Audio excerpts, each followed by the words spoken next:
দুনিয়াতে যত অদ্ভুত অদ্ভুত প্রশ্ন সব আপনি মুসা আলাইহিস সালামের মাথা থেকে পাবেন। বিভিন্ন বিষয়ে আল্লাহরে প্রশ্ন করতেন। সাইয়েদনা মুসা আলাইহিস সালাম আল্লাহরে বললেন, আল্লাহ আপনি আমার এমন একটা জিকির শিখায়া দেন যে জিকিরটার শব্দ আপনি আর আমি ছাড়া কেউ জানবে না।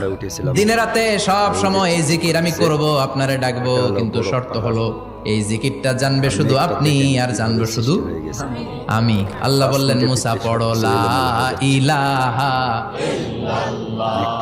মুসা আলাইহিস সালাম কয়, মাবুদ এটা তো জাতীয় জিকির, সবাই জানে। আমি তো চাইছি এক্সেলেন্ট একটা জিকির, কারো কাছে নাই, শুধু আমি জানবো আর আমি পড়বো।